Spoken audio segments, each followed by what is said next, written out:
Daar's hy, hier is ons op die lig. Hallo Jonathan. How's it going, bud? Goed en jy? Good. Dis ek en jy vanmôre. En dit is vir ons lekker om weer terug te wees. 'n Nuwe week, nuwe dinge, nuwe uitdagings. Ons sit hier met 'n lekker koppie koffie. Dankie Dylan.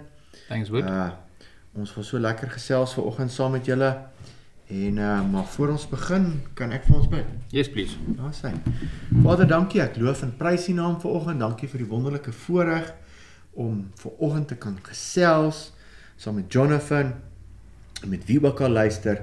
Here, ek bid dat die woorde van my mond en Jonathan se en die oortuiging van ons harte, die oordenking van ons harte vir U goed en welbehaaglik sal wees. Here, ek loof en ek prys U naam. Gee vir ons wysheid vanoggend. Dankie vir U Gees. Die Gees wat in ons is, U die Gees vir ons beloof in Johannes 14. Dankie die Gees van die Here is op ons, die Gees van wysheid, verstand, raad, sterkte, kennis en vrees van die Here. O Here, mag ons die vrees van U ken. Ons eer U naam. Dankie Heilige Gees, U vir ons wysheid gee. Ons eer U naam vandag, dat ons saam Jesus se naam kan verheerlik. Bid dit in Jesus se naam. Amen. Amen. Daar is hy lekker. Ek het nou gewonder en ek en jy het nou klaar besluit. Ons gaan nou lekker gesels in die pad vorentoe tot na einde van die jaar toe. Ons sal sien hoe lank ons kan aangaan in Desember en hoe lyk ons tye. Maar wil ons nou gesels, ons wil vandag by Openbaring 1 begin. Dan gaan ons so na die 7 kerke toe. Om my ook nou te help om my boekie klaar te maak natuurlik, né? Ja, definitief. Ja, I mean, it's about time now. Ja, dis tyd nou. En ek praat in die boekie, skryf ek oor die 7 kerke, maar dit is my belangrik, en ek weet dit is vir Jonathan ook belangrik, om wat is die woord vir die Here, vir die kerk, veral nou, want ons weet ons is in die laaste dae, baie mense sal van sê, maar hoekom is dit die laaste dae, hoekom dink jy is die laaste dae, jy kan met ouens in die wêreld, ek luister na baie ouens, veral soos Joseph Morris, en hy sê 'n baie interessante ding, tot ouens in die wêreld wat die Here nie ken, nie weet daar's iets in die lug, iets is nie lekker nie, en maar ons kan net kyk, hoekom sê ons is die laaste dae, ons kan kyk na Israel. Israel is ons barometer van 1948 wat Israel 'n staat geword het, sê dit die vyeboom wat gebot het, in daai generasie gaan ons die koms van die Here sien. Ja. En of dit nou 1948 is, ek hoor party ander kenners en teoloë sê nee, eers 1967, maar anyway, ons is naby. Ons is in die styftrekkings van die kerktyd era, en dis nou al die afgelope 2000 jaar kerk, en ons weet die kerkdispensasie se deur gaan toemaak op 'n stadium, dan gaan die Here kom vir sy heiliges, na 7 jaar met sy heiliges, ons gaan lekker daaroor gesels, en dan die 1000 jaar vrederyk, dan die wit troon oordeel, dan die nuwe hemel en nuwe aarde. So ons gaan hom so deurgaan, ons gaan kyk of ons verse by verse, Openbaring 1, 2 en 3, en ons gaan lank daarmee besig wees, ons gaan lekker water trap, Ja. in daai 3 hoofstukke. Ja. So, voor ek begin met dit, is 1 of 2 goedjies wat die Here op my hart gelê het, net om te noem vanoggend, ek luister elke week, Joseph Morris, hy het so 14 minute wat hy uitgooi oor End Times, elke week herhaal hy dieselfde goed, hy het 'n boek geskryf, ek wil die boekie vir my kry, en terwyl ek nou wag om sy boekie vir my te bestel, kom ek agter, maar hoorie, maar ek het 'n mooi boekie oor die wegraping van gelowiges, ware vals van Tiaan Gilden, hy skryf gerus vir julle, weet nie of julle hom kan sien nie, ek kan my Tiaan kry, ek het daai tyd, 2009, woon ek 'n oggend in Potch by, waar Tiaan toe nou praat, oor Jesus kom weer, wees gereed, en daar het ek die eerste keer in my lewe gehoor van iets soos wegraping. Ek het gehoor, ek was toe onder die indruk, nee, ons gaan deur die verdrukking. En ek was toe nou nog 'n nuwe weergebore gelowige. En ek het as ek my oë toemaak en ek het gebid, dan sien ek al hoe die guillotine val. Nou jy gaan deur die verdrukking. Dramaties. Maar ons praat ons nou gereeld oor, daar is 'n verskil tussen die verdrukking en groot verdrukking en vervolging van Christene. Ek hamer daarop, veral as ons na die kerke kyk, na die kerk van Smyrna, wat die gecrashte, die verdrukte kerk wys, dat daai hele kerk wys vir jou, dat nie net die gelowiges van daai tyd nie, maar die afgelope 2000 jaar gaan gelowiges deur vervolging. Ons sal vervolg word vir ons geloof, as jy godsvrugtig wil lewe, sal jy vervolging ervaar. Die vyand sal jou vervolg, hy sal jou verhinder, en op enige manier moontlik. Maar wat vir my mooi is wat hy sê, die wegraping is nie, en ek vertaal dit nou, is nie 'n ontsnappingsteologie nie, maar eerder 'n gereedmaak teologie. Maak jou it's not an escape theology, but a hustle theology. Daar's nou nie 'n woord vir hustle, woel. Nee, ons woel, maar ons moet rustig wees. Dit is 'n gereedmaak teologie. Ons moet skerper raak in ons verhouding met die Here, ons moet nader kom in die Here, ons moet in die woord kom, ons moet rustig raak. Ou Spes mag sê nou, calm is contagious. Nou nie gaan bankers bou, al die toiletpapier koop, al die tipe goeders nie, en wegbly, ons maak nou gereed, komete kom en alles, nee. Sluit jou plaaslike kerk aan, help jou pastoor, help jou dominee, begin die evangelie van die koninkryk verkondig, bid vir die siekes, en help die armes, en al die tipe goed. Raak betrokke in die kerk, want as die Here terugkom, nie as hy terugkom, maar wanneer hy terugkom, gaan hy jou so vind, besig met sy dinge, of gaan jy onverhoeds betrap word. So dis ons boodskap. En hy sê dit, en dan is vir my mooi hierso wat hy sê in waar is ons nou? In 1 Kronieke 12:32. Hoe moet ons wees? Ons moet wees soos die seuns van Isakar, met kundige insig wat die tye betref. Ek en jy is weergebore gelowiges wat die hele Nuwe Testament bygekry het, wat die eerste gelowiges handel nie gehad het nie. En ek en jy het die skrif en die boek van Openbaring wat ek en jou kan kundig maak met tekens van die tye deur die profetiese woord. En dis nou die ander aanhaling wat ek gou hier wil noem, wat ek nou voor my boekie sit. Ekskuus, ek kyk hom op my foon hier so, van Sir Isaac Newton wat die boek van Openbaring geken het. En hy was 'n groot kind van die Here. Hoor wat sê hy? About the time of the end, a body of men will be raised up who will turn their attention to the prophecies and insist on their literal interpretation in the midst of much clamor and opposition. Sir Isaac Newton. Yes, want daar is nou daarmee geskop en gespartel teen die boek van Openbaring en veral teen die wegrapping teologie.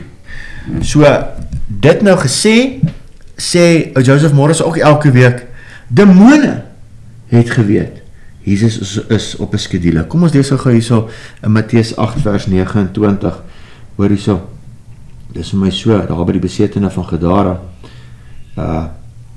sê, en toe hy aan die oorkant kom in die land van die Gersegeners, het 2 duiwelbesetenes ontmoet, in hierdie geval is daar 2, en in Lukas is daar net 1, ontmoet wat uit die grafte uitgekom het en baie kwaai was, sodat niemand met daardie pad kon verbygaan, en met een skree hulle en sê, dis nou die demone in hierdie ouens, wat het ons met u te doen, Jesus, seun van God? Hulle erken Jesus as die seun van God.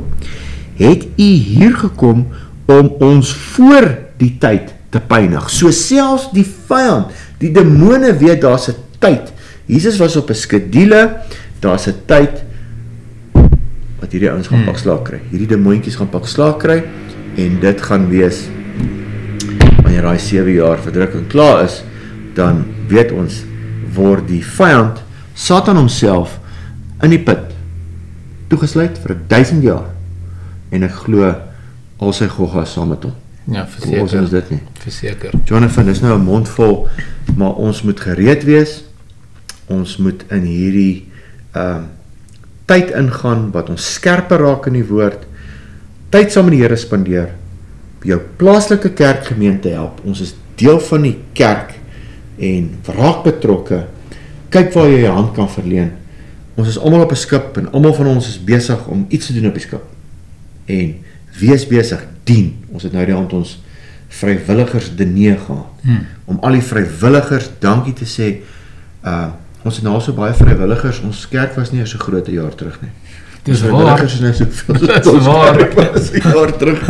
En wow, mense steek net hulle hande op en kom help. En dis mos vir daai wat ek mos Vrydag aand gesê het, wat hy Doolittle ry in die Tweede Wêreldoorlog. As jy nou die fliek Pearl Harbor kyk, dan staan die ouetjies so daar op die speel Amerikaanse rugby of baseball daar op die dek van die vliegtuigskip. Te sê daai Doolittle, daai kolonel of majoor, hierdie ouens gaan hom op 'n suicide mission. Hy sê, weet jy wat gaan hierdie oorlog wen? Ja, 'n offisier of nee wat? Hy sê, daai manne, almal volunteers. En dit is so. Ons in die liggaam, ek wou nie eens Here dien nie. Tot hy my kom roep het, toe steek ek my hand op, ek sal gaan, stuur my. Ja. Hoe awesome is dit nie? Nee, dit is awesome. Nee, ek dink dis 'n goeie beginpunt hierdie, Jace. Ek voel, my opinie is, the gospel's been watered down now in many churches. Not all churches, but it's been about comfort. If you're comfortable for your hour and a half on a Sunday morning, it's all good to go. But die skeiding tussen flat out for Jesus and trying to just do it because it makes you feel better, daai skeiding raak nou groter en groter. In die tyd waarin ons lewe. He's looking for people that are unapologetic, that are bold, that are standing on his word. Watered down Christianity doesn't work. It's not about filling chairs, it's about bringing the word and the truth and all these things, because it says there's going to be a lot of deception. Elke boek in die Nuwe Testament praat van deception. Wat is dit in Afrikaans? Ek weet nie. Dis net vinnig op my nou. But it talks about deception or about the deception of people deceiving other people. Ja. So dis hoekom Openbaring is 'n baie belangrike boek. En ek dink it's a good study to do. If you just go check the churches, I think jy kan dit in jou eie lewe toepas. Ja. As nooit 'n verskoning wees vir enige een van ons het nie geweet wat Jesus wil hê nie. Hy sê dit in die kerke. Deception, misleiding. Daar sê. He says in the beginning of Revelation, this revelation is to show his servants. He wants to show us. He wants us. But we're going to have to decide. Ek is 'n servant. Yeah. And it's to show us. It's to give us a map. It's to en soos jy sê, ek kan onthou nie, as die kerk help mense al 2000 jaar om Openbaring nie te verstaan nie. Ja, die kerk is nog gehelp om dit nie te verstaan. Dit is te gecompliseerd vir 'n gewone ou soos ek en jy. Maar dit is nie, want dit sê also it's to show his servants. Ek's 'n servant, jy's 'n servant, Dylan's 'n servant. Servants sal dit verstaan. Ja. So it's to show us. It's om ons leiding te gee in hierdie plek. En as jy kyk na daai 7 kerke, man, people are bang vir Openbaring and they're scared to go flat out. In Afrikaans sê ons te. Ja, hulle wil nie te wees nie. En ek glo dit is ek moet ophou sê my vrou sê altyd vir my. Ek glo dit is belangrik. Ek glo dit is belangrik. We need to get to a place where we're bold, but we do it in love. But where the children of God, whether his disciples, so disciples ons leer by hom. And it says in John, if you love me, keep my commandments. Amen. And that's what we want to do, and that's what Revelation shows us. Just by looking at the churches, we see what Jesus likes and what he doesn't like, what he disapproves of and what he approves of. It gives us examples that we need to check. Don't lose your first love. All those things. En ons moet maar net kyk. Amen. Daar is soveel vir ek en jy en hierdie boek is ryk. Ek dink kom spring weg met hom. Kom ons lees die eerste 8 verse. Hy is nou opgedeel in so 'n paar. Ons gaan begin met Openbaring 1. Kom ons lees hom. Dan praat ek en jy 'n bietjie. Kom ons doen die eerste 3 verse. Kyk wat sê. Ek gaan in Afrikaans lees. Is jy reg met dit? Ek's reg. Alright. Openbaring 1 vers 1. Die openbaring van Jesus Christus wat God hom gegee het om aan sy diensknegte te toon wat gou moet gebeur. En wat hy deur die sending van sy engel aan sy diensknegt Johannes te kenne gegee. Diensknegt, ek hou van daai woord, ons het laas ook oor gepraat. Dis die woord doulos. Paulus begin baie van sy briewe so ek Paulus, 'n diensknegt van Jesus Christus, 'n doulos in Grieks beteken 'n slaaf eintlik van Jesus. Uitverkoop, ek en jy vandag is nie slawe nie, maar ons is uitverkoop vir Jesus Christus. Dis hoekom baie keer vergelyk ek myself met 'n donkie. Ek is net die donkie vir Jesus.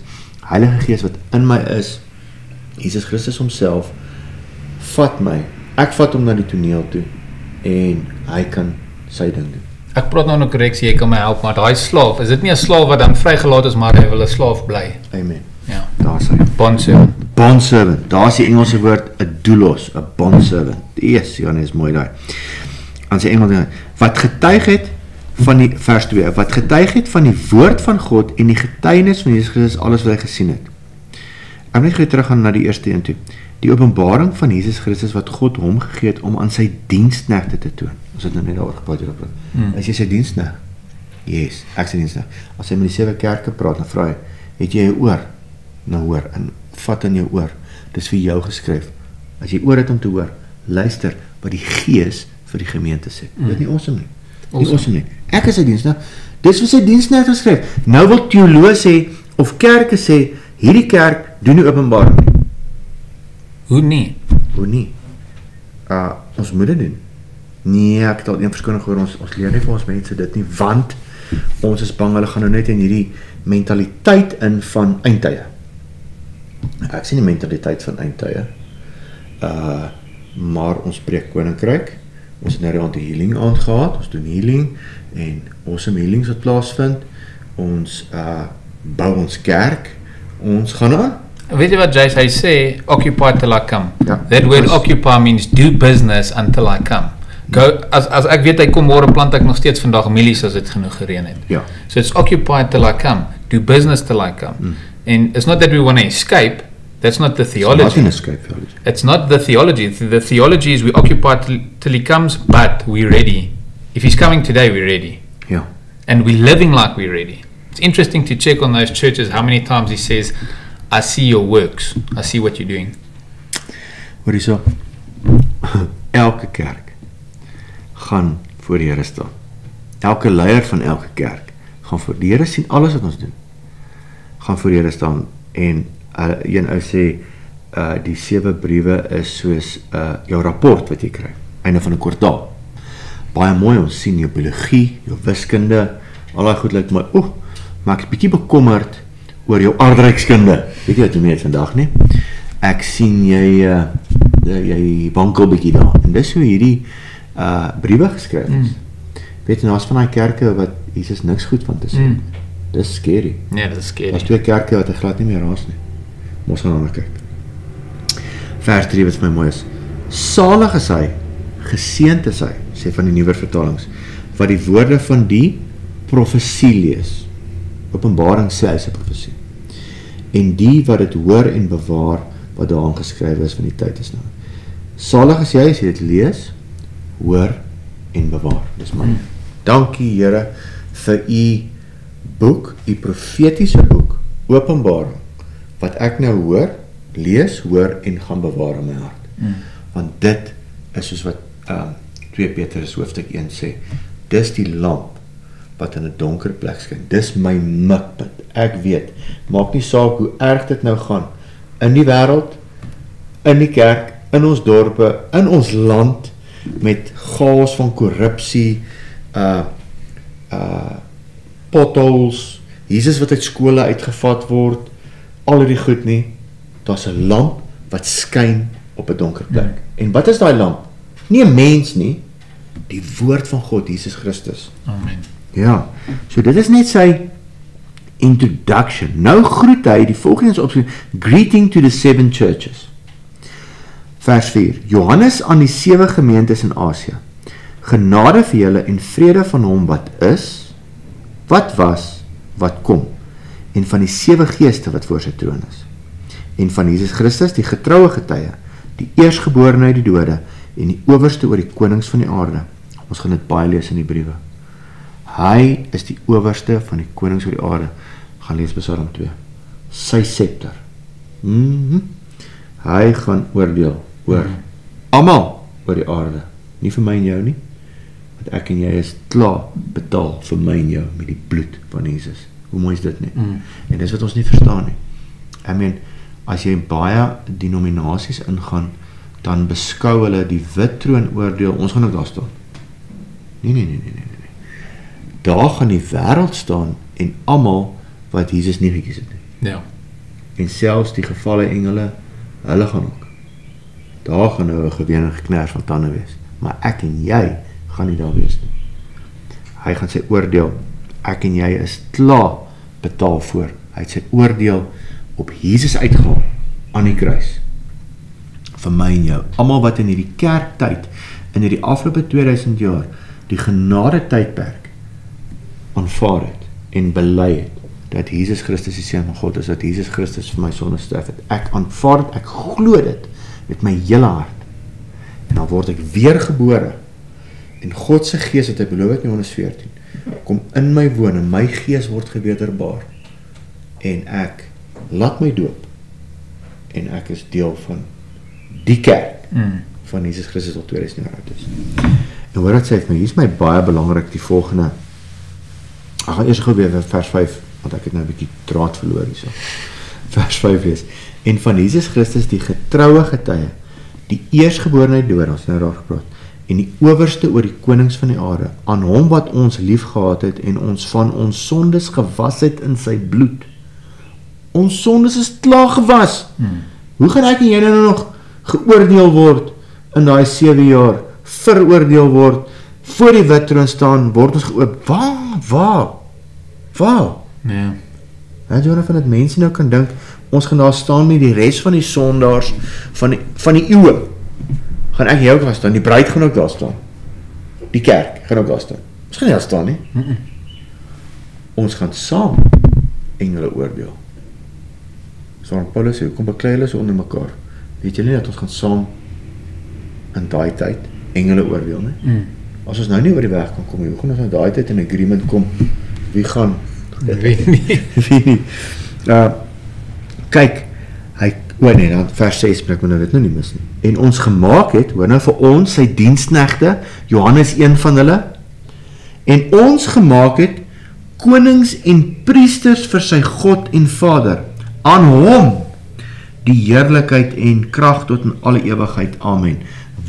Hy het ons, konings en priesters, ons moet dit nou baie mooi onthou, want as ons na Openbaring 4 en 5 te gaan, en ek en jy lees van die 24 ouderlinge, dan lê hulle krone neer op 'n stadium. Wie kry krone? Die bruid kry krone, of al dan nou nie, by die prysuitdeling, by die Bema. Ja, dis waar ons nou gaan staan. Ja, daar gaan ons wees, in die 7 jaar, daar's nou baie dispuut, is dit nou deur die 7 jaar, is dit aan die einde van die 7 jaar, ek weet nie. Maar ek weet net, ek wil hy 7 jaar nie hier wees nie. Ja, nee. Maak nie saak hoe taai jy dink jy is nie.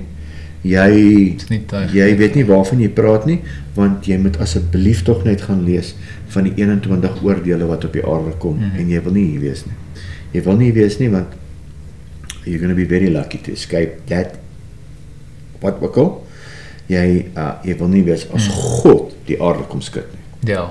Dit is 'n ander ding, as wat die vyand nou Christene en mense en almal vervolg en doodmaak. Alright. So, en dan gaan ons sien daar, so dat die 24 ouderlinge hulle krone neerlê, soos hulle God worship en aanbid. En dan sê hulle daar, ons wat u konings en priesters gemaak het, van reg oor die aarde. Dit is nou van selfspreking. 24 is 'n simbool van die 12 stamme van Israel, en ons baie Jode wat weergebore gaan word en wat reeds weergebore word deur die afgelope 2000 jaar. Ons noem hulle messiaanse Jode, of hulle noem hulle self messiaanse Jode, en dan in daai 7 jaar gaan daar 'n ontsettende groot oes wees van nie net Jode nie, baie ander mense op, en dan gaan die Here aanneem, maar ook veral van Jode. Daai 144.000 uit elke stam, en dan gaan 144.000 Joodse evangeliste wees, 12.000 van elke stam, wat hierdie evangelie onder die Jode veral en onder die mense gaan verkondig. Die evangelie en klomp, en hulle gaan verseel wees, hulle gaan bonatuurlik beskerm word. Dis awesome tye wat voor lê, maar jy wil nie wees. Nee.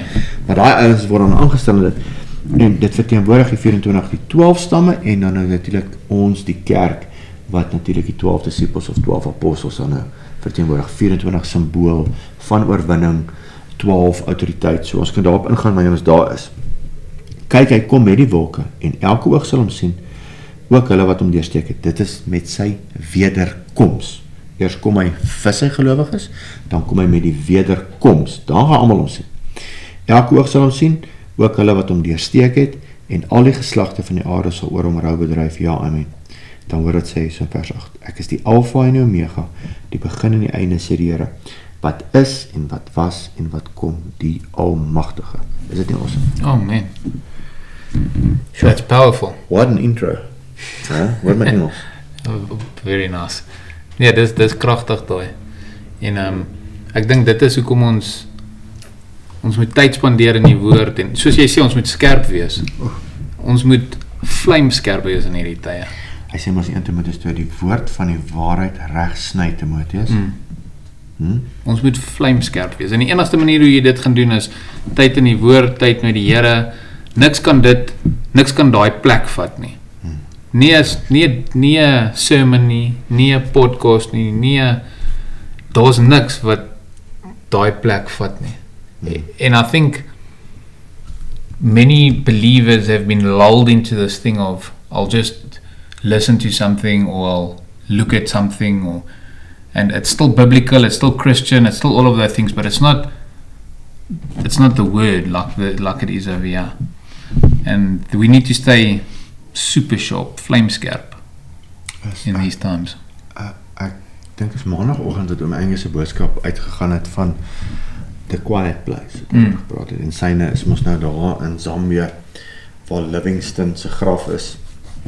En dan is daar so 'n paadjie wat na die rivier toe loop of 'n dam toe en dan is daar 'n bankie en dan sit hy daar in sy gees. En hy spandeer tyd saam met die Here. Maak so baie is nou verby. Hy het nog die voorbeeld gebruik van at an airport of wherever wat dit besig is en as hy daar sit stil daar. Hy saam met die Here daar in Zambia op hy stoeltjie.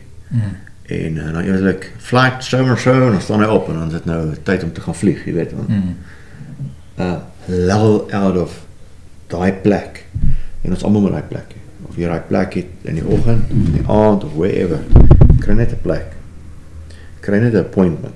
And how important wasn't it for Jesus when he was walking on earth to get that quiet time, to get that time with his Father? I mean, that's the perfect example. And the enemies made it so busy and we must do this and we must do that. Even with things we're doing for the church, don't lose that, like it says in Revelation, don't lose that first love. Don't lose that because you can lose it quickly. You can lose it quickly. Baie maklik, is goed dat jy wegtrek. Voor jy agterkom as jy gaan, hoor ek lag nou. Ek luister nou reg iemand wat sê, hoekom het hy daai spesifieke 3 toe nou gekies om saam met hom te gaan? Hy sê, dis die 3 wat jy die meeste moet dophou. Jy weet, dis nie omdat hulle die heiligstes was nie. Dis die 3 wat jy moes dophou. Ek is een van daai, die Here moet my dophou. Kom hier eerder saam. Die ander ouens, is mos 3 van hulle. Toen they were supposed to keep watch. Ja, maar daai 3, nee, jy moet daai manne dophou. Die ander kon jy nog los, maar daai 3. Petrus, Johannes en wat is dink is Jakobus, nee? Ek dink so, ja. Ja, met daai 3 moet jy dophou. Kyk op Petrus net daarna het hy die Here verraai. Ja. Maar ons het hom nou empatie op Petrus. Hy het nog nie die gees van God gehad. Eers in Johannes 21 of 20 plaas God sy gees oor hom en sê vir hom, maar moet nou nog nie uitgaan en bedien nie, gaan wag nou daar in die bo vertrek in Handelinge wat nou vervolg daarop. En toe word dieselfde Petrus gedoop in die Heilige Gees in 4 en daar lei 3000 mense na die Here toe. Awesome is dit. En dieselfde ou wat 3 weke terug gesê, ja. Jesus, ek ken hom nie. En hy gesê, Here, ek sal u nooit verraai nie. Petrus, kom jy eerder saam. Kom, sal jy nou 'n quiet place toe. En die ander is oor afgekap toe hulle Jesus kom arresteer het. 'n Malgoes. Ek noem dit altyd in Kaap doen wel malkoes. Hy het mal gekoes, maar toe kap hy sy oor af. Nee, maar dit het nie eens gehelp uit mal gekoes nie. Nee. Ja, nou daai was net baie interessant dat daai 3 ou toe nou gekies word en hulle kon toe nou eers wakker bly. Maar ja, ons moet tyd saam met die Here spandeer. Hierdie is so kosbaar, verse by verse, en hoe die Here ons sy diensknegte het vir ons geskryf hierdie. Nie om ons die mekaar te maak nie, maar om vir ons 'n hoopvolle hoop te gee, want hy is die hoop, sodat ek en jy kan weet, hy is ons anker, hy is die anchor of ourselves, as hy enetjie van Harvest gaan, en ons is gefokus, ons is besig met die evangelie van die koninkryk, ons weet, hy kom hy vandag, as ek gaan dit awesome wees, great stuff. Ek wil gou vers 9 lees tot 20. Okay. En dan vat ons dit van daar af, en ons 1 of 2 dingetjies wat ek uit Tian se boek wil gou aanhaal. Alright, ek hou van vers 9, ek het 'n hoofstukkie in my boek, Ek Johannes. Hy begin so in vers 9. Ek Johannes, julle broer en deelgenoot, in die verdrukking, in die koninkryk, in die lydsaamheid van Jesus Christus. 3 goed daar. In die verdrukking. As jy vir die Here gaan opstaan, daai woord verdrukking, vervolging. Alright? In die koninkryk, want as jy geroep is en jy is weergebore, is die opdrag, Matteus 28, Markus 16, gaan verkondig dan hierdie evangelie, wat die evangelie vir die koninkryk, bid vir die siekes, jaag demone uit. As jy dit gaan begin doen, glo my. Die vyand haal sy handskoene af.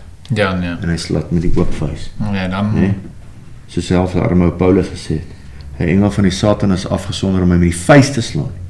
Met die vuis te slaan. En nou vandag baie in die kerk sê, hy het swak oor, hy het runny puffy eyes, hy het siekte gehad. Nee, hy engel van die Satan is afgesonder om met die vuis te slaan om te verhinder om die evangelie van die koninkryk te preek. En dan sê hy daarom, toe vra hy vir die Here, kan jy hierdie by my wegvat? Toe sê die Here vir my genade is vir jou genoeg, Paulus, jy moet weet. Soos Johannes hier, wat hier so klippe gekap het op Patmos. Vir wat? Vir die koninkryk. Maak hom net stil. Stuur hom net Patmos toe. Afgesonder. Om net nie die koninkryk te verkondig. Die vyand sê enigiets wat sy vermoë doen om jou te keer om die evangelie van die koninkryk te preek. En toe, wat gebeur toe nou daar toe al die lekker stilte tyd het? Kon hy die Here sê. Nee, hy sonder 'n bietjie af. Dink is Hertjie het nou reg by ons was wat die Here vir hom met sy siekte Psalm 23, hy laat my neerlê. Ons kan nie neerlê nie. Ons kan nie stil sit nie. Wat beteken laat hy jou neerlê?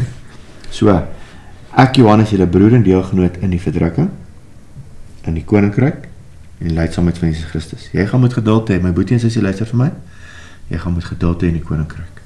Dis op God se tyd. En ja, om Angus sê ek altyd, you will go through the olive press. Want hy wil alles wat nie soos Jesus lyk nie, uit jou uitkry. En ook jou liefde vir die wêreld. Ons is lief vir die wêreld, hoor. Ja. Ek is lief vir die grond, ek is lief vir mooi bome, ek is lief vir alles. Cape Union Mart. Weet, ons is lief vir die wêreld. Ja. Maar God, en daar is niks fout daarmee. Maar God wil ons op die plek kry, dat ons weet, Here, kan ek nie maar huis toe kom nie. Soos Paulus sê, vir julle onthaalwe sal ek bly, maar ek sal verre weg eerder by die Here wil wees, maar vir julle onthaalwe sal ek bly. Yes, ja, is ons al op daai plek. Ja, en dit is daai waiting, nee. Daai waiting is it's a positioning of yourself. By spending time in the Word and spending time with God, where you position yourself, and God says, okay, my boy, you ready? Yes, Lord, I'm waiting, I'm positioned. But if I'm not waiting, I'm not going to be positioning myself. Weer regte plek wees. Dus hoekom ons so in hierdie laaste tyd, in hierdie tyd wat ons is, moet seker maak, ons is reg geposisioneer, soos amper sê ek het nou verkeerd daai woord, maar ons moet in die regte posisie wees. Ja.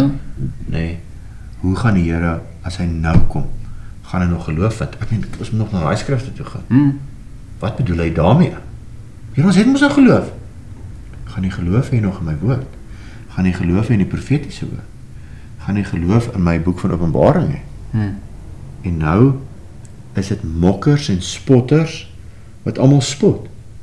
Ek spot jou nie omdat jy nie wegraak om glo nie. Ja. Hoekom spot jy my? Moet Christene mekaar spot? Moet ons nie mature wees nie? Ja. Kan ons nie maar mature hierdie uitsorteer nie? As jy dan nou voel, jy wil deur daai, en wat hartseer is, baie mense glo nie Openbaring nie. Hulle glo nie eers van 'n 7 jaar verdrukking en wat voor hulle nie. Hulle weet nie, hulle glo nie eers in 'n 1000 jaar vrederyk nie. En ons wat nou glo so, is nou in verskillende kampe. Daar's ouens wat glo soos ons gaan voor die verdrukking weg. Daar's ouens wat glo hulle gaan in die middel van die verdrukking weg, en party wat glo ons gaan na die verdrukking weg. Maar weet jy wat, nee? Ons is almal deel van Jesus Christus se bruid. As jy dan nou glo ons gaan deur die verdrukking, ek spot jou nie. Ja. Hoekom nie jou spot? As jy nou wil glo ons gaan deur die eerste 3,5 jaar gaan, as jy dit survive, want dan daai eerste oordeel is op die aarde self, wanneer ons praat van aardbewings of nood. Ons praat van what hailstones as big as a fertilizer bag. Maar in elk geval, as jy deur dit gaan en jy survive, jy koop nog nie afgekap deur die anti-kris of wie ook al nie, en jy die oordeele van die aarde oorleef, dan word jy weggeroep. As jy dit glo, good for you. Go for it. Luister wat ons sê, en gaan lees jy self die skrifte. Raak self stil met die Here. Maar wat ons op moet fokus, is, ek en jy is deelgenote van die koninkryk. En ons moet geduldig tyd saam met die Here spandeer. Die skriftige ondersoek, Handelinge 17:11, Bereaanse Christene wees. Ja. Paulus, Barnabas, ons hoor wat julle sê, maar ons gaan self die skrifte ondersoek en kyk of dit so is. Maar hulle die woord met vrymoedigheid ontvang. Christene is nie meer vrymoedig om woord te ontvang nie. Jy het klaar jou mind opgemaak, jy het klaar jou boksie gepak en verpak, om toegemaak, en dis wat ek glo. Ja. Ek het lang terug by Tiaan wat hierdie boek geskryf het geleer. Moet niks weggooi nie. Ek hoor nou hier van dit, of ek hoor nou daar van dit, omdat ons nou in die bevryding is, nou hoor ek klomp goed daar buite, ouens is besig met die en met daai, en sê, nee, het kan nie so dit doen nie. Pas op, Here gaan later dat jy daai optel. Ja. Be teachable. Ek het een keer 'n ou se boek gelees, ek gaan nou nie sê wie se boek dit is nie, en ek gesê, nee, daar's nie 'n manier dat ou so bevryding doen nie. Wrag is net daai middag, ek was nog by die kerk in Potchefstroom, kom daar 'n persoon in, en ek bid en ek kry nie deurbraak nie. En wat sê die Here vir my, oor die daai wat jy nou net in daai boekie gelees het, doen dit. En ek doen dit toe nou net soos in daai boekie. Kry die persoon bevryding. Moet niks weggaan. Ja. Die Here het boeties en sissies daar buitekant. Ons almal ken ten dele, openbaringe gegee, en nou wil ek en jy dit net weggooi. So, ons moet versigtig wees. En ek sê ook nie, ons moet alles net aanneem en eet vir soetkoek nie. Nou, jy het discernment. Ons moet discernment hê, en daar's baie onskriftuurlike goed wat natuurlik sê hulle, natuurlik as jy in die wegraping glo is onskriftuurlik, maar ons gaan skrif wys. As jy nie in die wegraping glo nie en jy wil beklei en te kere gaan, gee net skrif. Skrif gee. Scripture's always got a backup. That's what Jesus did in the desert. Skrif gee. Right, wat dit sê in vers 10. Ek was in die gees op die dag van die Here, en daar is natuurlik nou baie kontroversie oor die dag van die Here, was dit dan nou die Saterdag wat die Shabbat is? Of wat? Ok, ons gaan nou daarop ingaan. Ek was in die gees dag nie, so, ek en jy is gedoop met die Heilige Gees, ek en jy kan weer, soos Adam voor die val, met God kommunikeer, want God is gees, en die wat hom aanbid met hom in waarheid en gees aanbid, die vrou by die put, Johannes 4, hy was by gees, hy was in 'n plek, wat hy oop was, vir die stem van die Here, en ek het agter my 'n groot stem gehoor, soos van 'n bassein wat sê, ek is die Alfa en die Omega. Ons moet dit as kerk onthou asseblief tog. Hy is die begin, hy is die einde. Hy het die aarde begin, hy gaan die aarde vernietig. Hy gaan. Maak nie saak hoe mooi 'n blommetuin lyk nie, maak nie saak of jy in die bome vashou nie, hy gaan alles vernietig.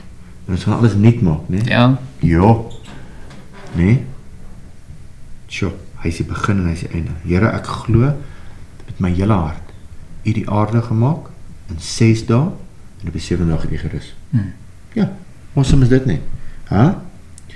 Ek gaan eendag voor die Here staan, en ek gaan dit seker baie keer op hierdie podcast sê, ek gaan voor die Here staan en sê, dan gaan die Here vir my sê, Jesus, maar jy was al naïef oor my woord, het jy geglo het ek die aarde in 6 dae gemaak? Eerder dit. Ja, eerder dit. Wat hy vir my sê, hoorie, hoekom het jy nie my woord geglo dat dit dag en nag was? Eerste dag, eerste nag, wat? Dit was dag en nag. Ek het gesê 6 dae.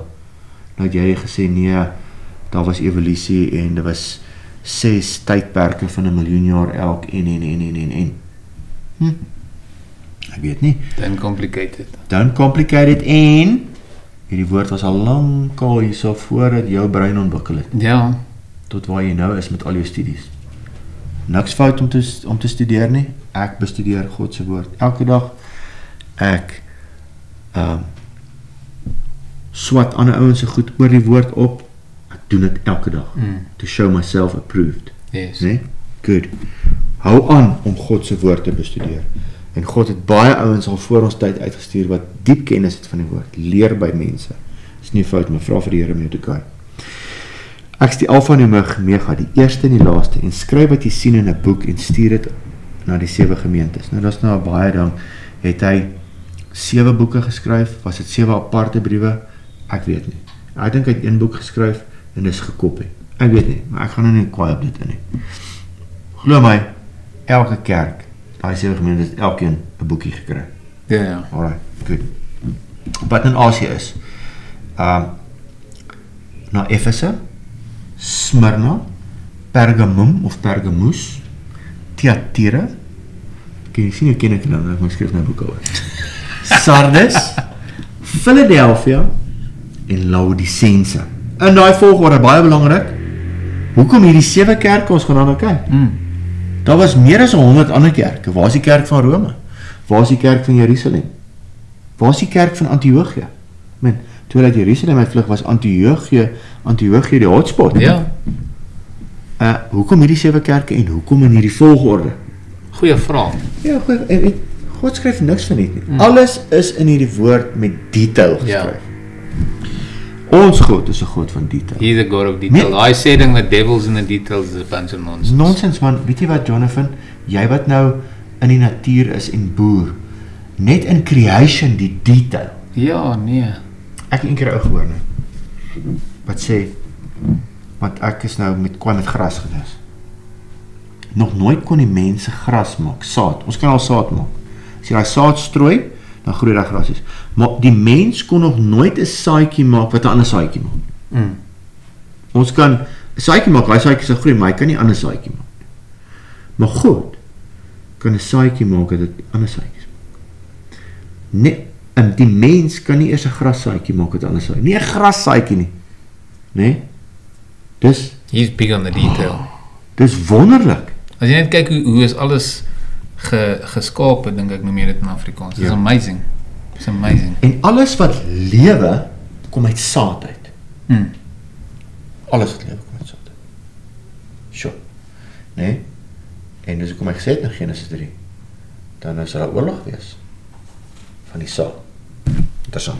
Ek kan nog lank daaroor praat. Okay. En toe draai ek my om, as nou nader die stem hoor en gesê het vir wie die briewe geskryf moet word, of die brief, die boek, om te sien wat 'n stem met my gespreek het, en toe ek my omdraai, sien ek 7 goue kandelaars, en tussen die 7 kandelaars, een soos die seun van die mens, met 'n kleed aan, wat tot op die voete hang, en gegord om die bors met 'n goue gordel. Sy hoof en hare was wit soos wol, soos sneeu, en sy oë soos 'n vuurvlam, en sy voete soos blink koper wat gloei soos in 'n oond, en sy stem soos die stem van baie waters. En in sy regterhand het hy 7 sterre gehou, en 'n skerp tweesnydende swaard het uit sy mond uitgegaan, en sy aangesig was soos die son wat skyn in sy krag. En toe ek hom sien, val ek soos 'n dooie aan sy voete, en hy het sy regterhand op my gelê en vir my gesê, moenie vrees nie, ek is die eerste en die laaste, en die lewende, en ek was dood en kyk, ek leef tot in alle ewigheid, amen, en ek het die sleutels van die doderyk en van die dood. Skryf die dinge op wat jy gesien het, die wat is, sowel as wat gaan gebeur. Die verborgenheid van die 7 sterre wat jy in my regterhand gesien het, en die 7 goue kandelaars, die 7 sterre is die engele van die 7 gemeentes, en die 7 kandelaars die jy gesien het, is die 7 gemeentes. Nou, ons sê altyd, die boek van Openbaring lê homself uit. Skryf op wat jy gesien het, nou net hier die beeld van Christus, dit wat is, hoofstuk 2 en 3, die kerk tydperk, en dit wat gaan gebeur, dan nou, van Openbaring 4 af, lees jy glad nie meer van die kerk, tot aan die einde nie, wanneer Jesus nou terugkom met sy gelowiges nie, maar jy lees glad nie, dan word die boek ewe skielik bietjie Joods. Dan ewe skielik in Openbaring 4, is Johannes op, boontoe wat 'n verteenwoordiging is van die kerk, en daar sien hy dan nou die 4 lewende wesens, en die 24 ouderlinge wat dan nou nie op aarde is nie, maar by hom is. So, in konteks, ek hoor baie ouens sing van, nou al van die 24 ouderlinge wat hulle krone neerlê, dit gaan nog gebeur. Nee, dit gaan nog gebeur, want nog niemand het krone gekry. Alweer krone het Jesus. Nee. Alright. En ek sê altyd vir mense wat die krone betref, want as dit kry, dis wisseltrofees, jy gaan in afval teruggee. So maak nie saak of jou kroon is, ons gaan hom teruggee vir die Here Jesus Christus, en oor hier soveel detail, ek dink ons gaan volgende week bietjie praat dan nou oor hierdie detail van die 7, hoe Jesus homself in 7 verdeel, kan ek amper so sê, want hierdie 7 gaan hy ook dan gebruik as hy homself voorstel in elke kerk. Ja. Byvoorbeeld Sardes, kom ons lees gou Sardes, en ek gaan Gesoen toe gaan, hy is by, ek is nou reeds besig, ek doen nou Vrydag die kerk van Sardes vir die vrouegroep, en skryf aan die engel, as jy na engel toe gaan, is dit 'n engel, En as jy na die woord engel toe gaan in Grieks pastoor. So sê aan die leier van die kerk van Sardes. Daar was 'n fisiese leier in Sardes en daar is ook leiers van Sardes gemeentes vandag. Dis hy wat die 7 geeste van God en die 7 sterre het. Nee, soos hy nou gesê het in Openbaring, nee. Ek ken jou werke, jy naam het, jy leef en jy is dood. En dis baie interessant, daai ene, is dat daar kerke is wat sonder die gees van God operate, is dit nou nie die regte woord nie, kerk hou sonder God se gees, waarom hy hom dan voorstel die 7 geeste van God, wat Jesaja 11 vers 2 is, in Openbaring 5 lees ons weer van die 7 geeste, die 7 oë van God, wat die 7 geeste van God is, dat as jy beweeg, as jy weergebore is saam met God, en jou gemeente is almal weergebore, dan werk ons saam in die gees van God, en die gees van God lei ons. As jy nie die gees van God het nie, hou jy kerk, dan sê hy vir jou, hoor jy sê het 'n naam wat jy leef, maar ek sê vir jou is dood, want jy kan nie lewe en die kerk aan die gang hou sonder lewe nie, en die lewe kom van die gees af. Ja, 100%. Wat sê ons altyd, dit moet, hoe evolve, dit moet, hoe groei 'n kerk, hy moet God adds to the church. Ja, God adds to the church, maar hierdie moet naturally evolve met die gees van God. Nee, dit kan mensgemaak wees, met mensgemaakte planne, dis goed, daar is maniere, maar die gees van God bind mense bymekaar. Ja. Die gees van God hou mense bymekaar. Jy kan probeer aan mekaar hou deur jou programme, alles, maar ek sê nou vir jou, die gees van God heg. En waar die gees van God is daar vryheid. Sjoe. Ja, sonder die gees van God is dit 'n ander juk wat ek op my skouers sit eintlik. Nee? Dis nie God se juk nie.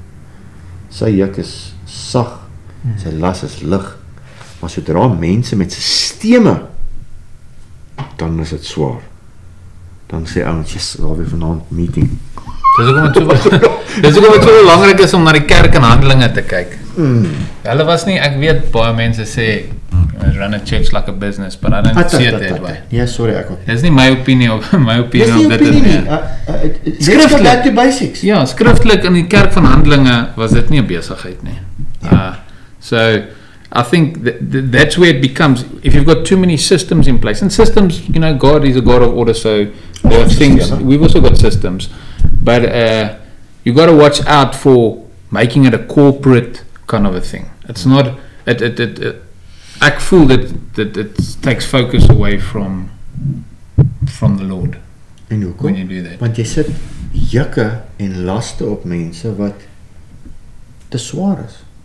It must be exciting to come to church. It must be exciting to see the people and to, even for the little kids. My children love coming to church. Ja. When my little boy wakes up in the morning, wat doen ons vandag? It's always the first question. So either at school or besig op die plaas.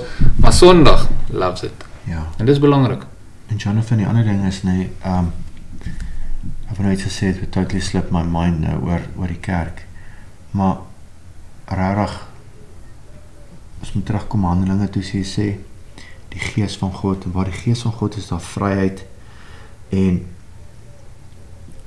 om het swaar te maak, maar dit is wat ek wil sê, dis wat ek nou op die vrywilligers aangesê het, is dat, ons het soveel planne, nee, volgende jaar dit, ons brand ons self amper uit, nee, ek doen dit ook, ek wil dit doen, ons gaan uitreik daan te doen, en dan as het by uitreik tyd kom, dan gaan ek dit aandruk, maar, God se gees bepaal, en wat ek vir myself, wat die Here vir my gewys het is, dit wat jy nou doen, volgende jaar Oktober, kyk of jy dit wat jy nou kan doen, nog steeds met volharding kan doen, Ja. en dalk bietjie beter, Ja. dieselfde goed, in plaas van om heeltyd nuwe goed in te bring. Because God's ways are not ours. He doesn't see growth like we see growth. Nee, hy sien dit nie so nie. So, daai is krities. Hierdie kerk kan met 2000 mense groei. But is that the way God sees growth? En terwyl jy het sê, en sien ek wortels van 'n boom. Ja. Ons moet bemesting in die wortels insit. Want die wortels is wat die boom gaan as die wind waai, laat hy sterk is. Hy sterk is, maar nou bou ons net en ons fondasie het krake in. So Here gee vir ons genade, vir ons gemeente en alle gemeentes, dat ons in die fondasies inbou, die waarheid van God se woord. En ek moedig almal aan, ons het dit nou gedoen, om 'n studie te doen van die boek van Handelinge. Ja. Just go back to basics. Kyk, en daai manne het natuurlik verteenwoordig het nou die Efese tydperk, die apostoliese tydperk, en daar moet jy net pas op dat jy nou nie jou eerste liefde verlaat nie, ons gaan nou 'n bietjie daarna kyk. Maar daar's soveel pitfalls vir ons. Ja. En waar kom die pitfalls vandaan? Ons raak so besig dat ons eerste liefde verlaat. We deceived into believing about growth. We deceived into believing about what needs to be done. Instead of, we just come and sit down with him because his ways are not our ways. We got to seek his face so that he gives us the wisdom and the discernment to go into what he's calling us into. Because we're all called. Net soos daai kerk en die deception nou is hoog. So ja, en ou gaan so aan met sê ons het nou Handelinge gedoen, ons gaan nou so bietjie teologies op dit in, ons gaan geskiedkundig op dit in, en ons gaan persoonlik op dit in, en ons gaan geestelik op dit in, en al die dinge, en dan is daar mense in jou plek, en waar jy is, wat sukkel om Bybel te lees. Dis waar ons moet aandag gee. Ons moet mense help om die woord te lees. Yeah, and to seek his face, to read the word, to spend time with the word, to understand the word. Holy Spirit reveals his word. It's Holy Spirit that brings the letters to life. Yeah. And just to get to that place, it was so awesome woensdag aand toe ons net vir 20 minute just seeking his face. Yes. How often do we just sit and seek his face? Here, kom ons gaan vanaand healing, ons gaan vanaand bid vir die siekes, en toe lê die Here op jou hart. Nee. Nou gaan ons net 'n bietjie stil raak en kyk of ons kan. Ek onthou 2009 toe ek nou die eerste keer iemand in Engels hoor preek, in Engels. Ek moet hom seker nou op TV so 'n bietjie gesien. En hy sê daai Saterdagoggend, daai aand het hy ons in die hartaanval gehad, maar hy sê daai Saterdagoggend, ons gaan nou vir 5 minute stil word. Kyk, het jy al 200,000 boere sien probeer stil raak vir 5 minute? My man. Die eerste minuut het mooi geloop daarna, want ons is op sulke hooibale gesien, hoor jy daai die manne. Maar to say, it was tough, wasn't it? Ja. En daar het ek besef, daai tyd, stilte tyd. Ja. Stil raak so meneer, dis nie stil, wees stil en weet hy's God. Ja. Is dit nie awesome nie? Ja, so Jonathan, ek wil nog by Tiaan se boekie uitgekom het. Kom ons gaan net na iets van sy boekie toe. Ons doen nou Openbaring 1. Kom ons spring gou na sy boekie toe. Kry hom gerus, die wegraping van die gelowiges. En ek wil net hier the pre-tribulation rapture 'n moderne leerstelling. Is dit want baie ouens sê ons nou nee, maar William Darby in 1820 of 30 is die eerste ou wat met dit uitgekom het. Nee, kom ons kyk bietjie gou hierso. En as jy nou, ek en Jonathan het nou getoets, as jy nou vir AI vra, is die wegraping 'n moderne of 'n ou leerstelling, sê nee, is heel modern. Dit het met William Darby begin. Maar as jy AI reg vra, sal jy die regte antwoorde gee hierso. Kom ons kyk gou wat sê Tiaan in sy boek. Meestal wanneer jy ander gelowiges met ander gelowiges begin praat oor die wegraping, veral diegene wat glo in die post-tribulation siening, dit is nou na die 7 jaar, is hulle vinnig om te beweer dat die pre-tribulation wegraping bloot 'n moderne leerstelling is wat nooit gepreek of geleer was voor die vroeë 1800s nie, met William Darby nou nie, né? Okay. Maar alhoewel hierdie 'n wyd gepropageerde opinie onder sommige gelowiges is dit regtig waar. Ek wil gou hier 'n aanhaling lees. Post-trib believers are the most vocal in their claim that the concepts of imminency and the pre-trib rapture only date back to the early 1800s. For several years, their charges went unanswered, but recently a number of men have dusted off old manuscripts and found several early church fathers who were clearly looking for an imminent return of the Lord Jesus. Imminent, die dreigende enige tyd terugkom van Jesus Christus. History has proven that mankind is mankind is a dreadful biblical guide. The apostasy that swept over the church caused a lack of prophecy commentary from about 450 AD until the 1600s. Dit is wat ons noem die donker eeue. as jy saam met my die kerk van Pergamus, waar dit begin het, dan deur Thyatira gesien hoe was die woord weggehou vir amper 1000 jaar van die gewone kerkganger.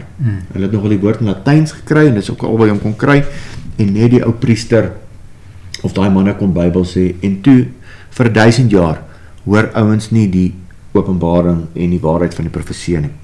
People stopped thinking for themselves. The interpretation of the Bible became what the institutional church spoon-fed them. En Tiaan sê die hakies, hierdie is tot vandag toe waar. Ja, dit is. Dit is. Is dit nie waar nie? Premillennialism largely disappeared after it was condemned as heretical by the Roman Catholic Council of Ephesus in 431 AD. It wasn't until the Reform movement, Martin Luther, of the early 17th century that we see a rebound in the number of statements that reflect the pre-tribulational view. Imminency deur Todd Strandberg.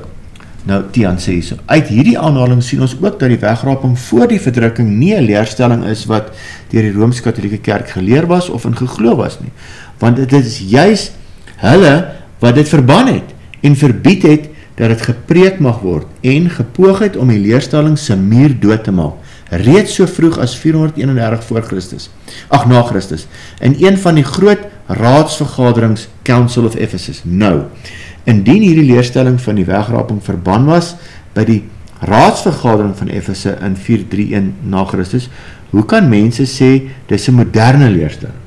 Ja. Wat slegs 800 gepreek is. Dit wil sê die opinie dat die wegraping 'n moderne leerstelling is duidelik ook nie waar nie. Kom ons lees nou hoe ver terug in die Bybel sien ons klein kykies en verwysings na die wegraping. So gaan Tiana nou aan. Ek wil net eers hierdie ander gedeelte nou lees vir julle hierso. Oor 'n paar manne wat wegraping gepreek het. Kry gerus hierdie boek, lees hierdie hele hoofstuk. Kom ons neem nou ook kennis van ander predikers en skrywers wat oor die eeue heen ook oor die wegraping geleer en gepreek het. Die sendbrief van Barnabas, 100 na Christus. Irenaeus in Against Heresies, 125 na Christus. Hippolytus, 'n disipel van Irenaeus, die 2de eeu al daaroor gepraat. Justin Martyr in Dialogue with Trypo, 2de eeu. Ephraim die Syriër, ook bekend as Ephraim of Nisibis, 307 tot 373 na Christus, wat geskryf het: For all the saints and elect of God are gathered, prior to the tribulation that is to come, and are taken to the Lord, lest they see the confusion that is to overwhelm the world because of our sins. On the last times, the Antichrist and the end of the world, sy boek. Alright. Peter Yeruo, The Approaching Deliverance of the Church, in 1687 geskryf. Philip Doddridge, Commentary on the New Testament, 1738. Dr. John Gill's Commentary on the New Testament, 1748. James McKnight's Commentary of the Apostolical Epistles, 1763. Ons sien dus dat baie verskillende mense vanuit verskeie eeue, lang voor die 1800s, ook gepreek het oor die wegraping. So gaan dit aan, die sogenaamde moderne era is dit weer opnuut gewild gemaak deur die volgende mense: Emmanuel Lukanza, 1812, Edward Irving, 1816, John Darby, wat almal soos 1820, Margaret MacDonald, 1830. So, ek wil nou 'n bietjie daar na Lukas 21 gegaan het, maar ek dink ons gaan volgende week 'n bietjie praat oor Matteus 24, 10 is lief daarvoor, hopelik kan jy weet, en Lukas 21. So, die wegraping woord en rapture kom natuurlik van die Latyns af, wat raptur, en ons gaan 'n bietjie daarna op kyk volgende week. Maar mag hierdie Openbaring 1 en die profesie van Jesus Christus jou opgewonde maak. Onthou, baie van ons kom uit kerke uit wat ons nooit van die profesie gehoor het nie. Nog nooit nie. Wat maak ons woord uniek? Wat maak ons woord uniek teenoor die moslems se Bybel? Wat is hulle Bybel se naam nou weer? Koran. Die Koran.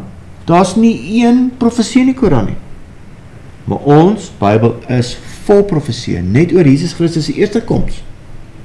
That's amazing. En toe die Jode dit gemis.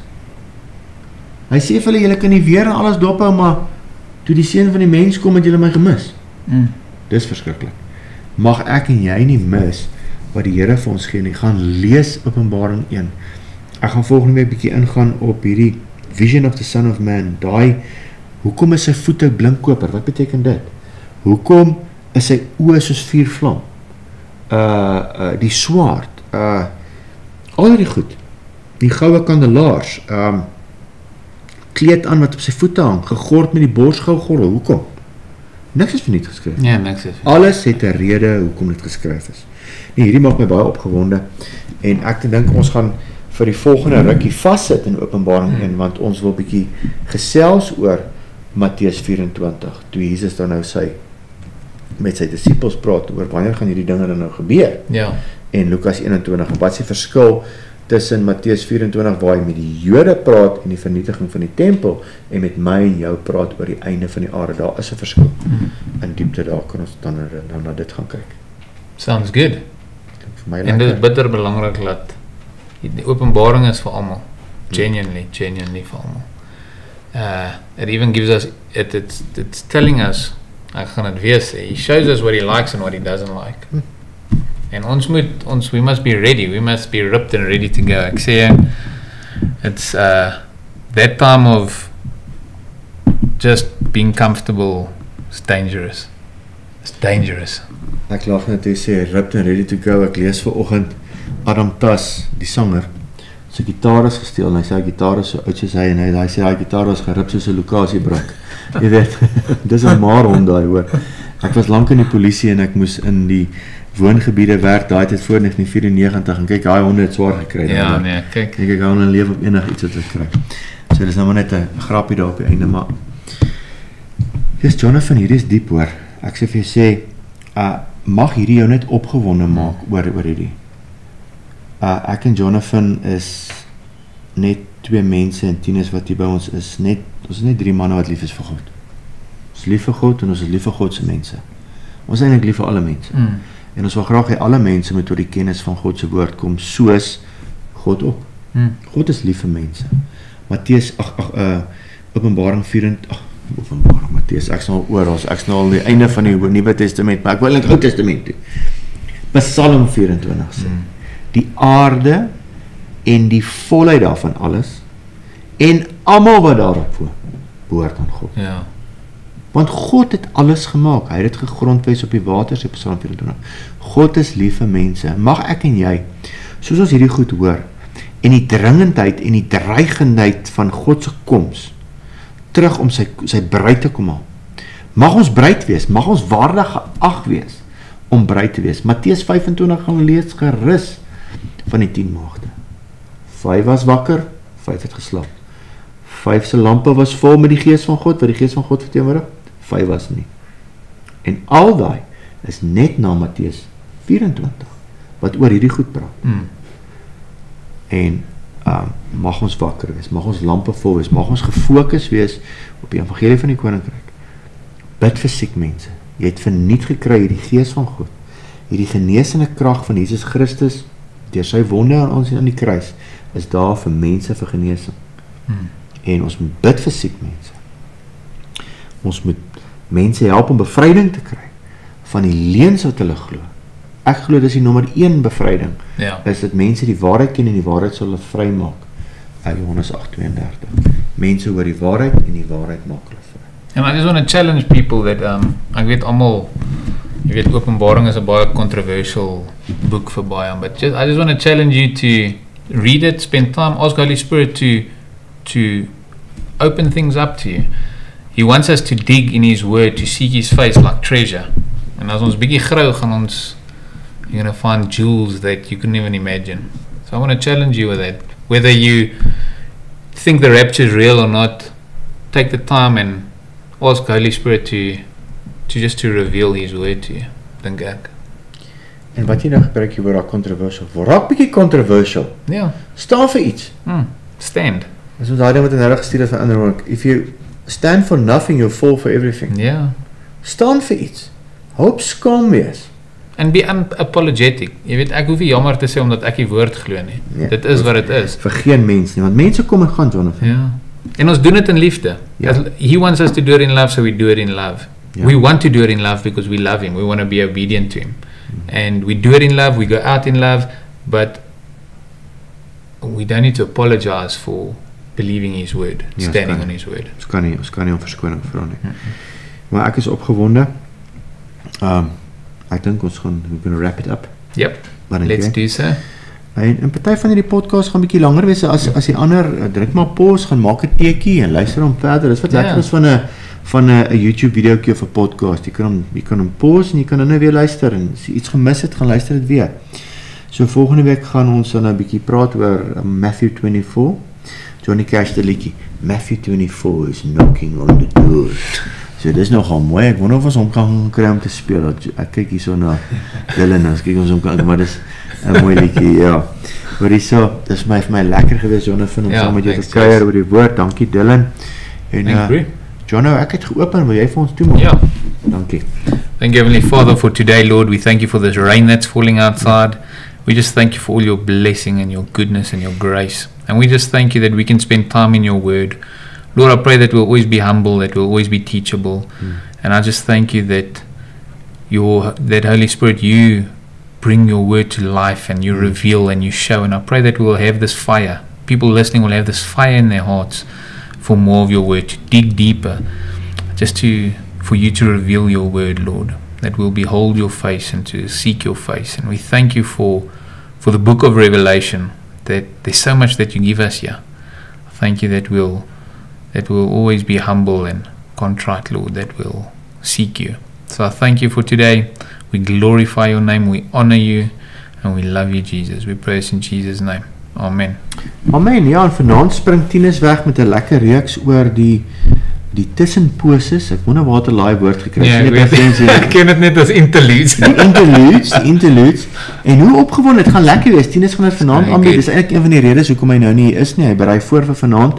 En maak nie saak waar jy is nie. Ek het as jy naby ons is in Carletonville, kom join ons, kom val in hier by ons en of val eers volgende week in. Ek het op 'n stadium het ek my hart vir Here gegee. Ek het Johannesburg toe gery. Al die pad van Carletonville af om oom Ron Koesmaal te gaan sien daar in Midrand. En ek en my vrou het Woensdag na Woensdag deur gery. Daar het my skoonouers nog na die kleintjies gekyk. Hoorie maar nou, voor ons klaar maak, jy is seker opgewonde oor die reën, hè? Baie opgewonde. Hoorie maar julle gaan nou seker begin buig, julle gaan nou begin plant een vir daar. Ja, daar's al 'n paar ouens wat al begin plant het. Hoopelik kan ons nou begin. Volgende paar dae. Hang af hoeveel reën ons kry, but I trust it's going to be a good season and that it's really going to reap a good harvest. Ek spreek dit. Dit sal 'n goeie harvest wees vir julle boere. Dit sal goed gaan met julle boere. 'n goeie reën, net genoeg reën. Hoeveel mil het julle al gekry? Vir nou staan ons daar by my staan op 43 vir die seisoen sover. Okay. It's not bad for October. Not bad. Ek is dankbaar. Ons is darm nie laat nie. Almal as een ou begin sien sy buurman begin plan, dan raak hom 'n bietjie jittery, maar we still good. Maar ons is geduldig en ja, Here, ons bid vir die boere van ons land, Here. Ek meen sonder die boere eet ons nie. So go kneel and weep and join the herd. You know 1,000,000 sheep would be dispersed by one lion's roar, by one lion's roar. Either step aside, for every God knows everything will crumble under his blows. You think yourselves weak, pathetic and overrun, and that all you've bled for is coming undone. So go kneel and wait and join the herd. You know 1,000,000 sheep will be dispersed by one lion's roar, by one lion's roar. Oh, you go out there and bow to none and cause a stir as if it were the last one. Curse them into hiding. These thieves won't believe the wave we're riding. So go kneel and wait and join the herd.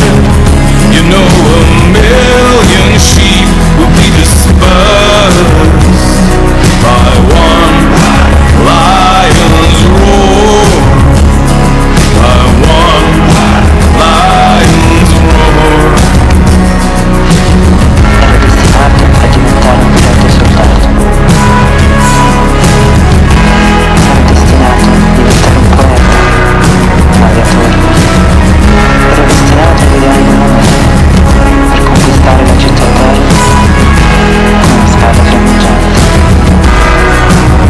Go kneel and wait and join the herd.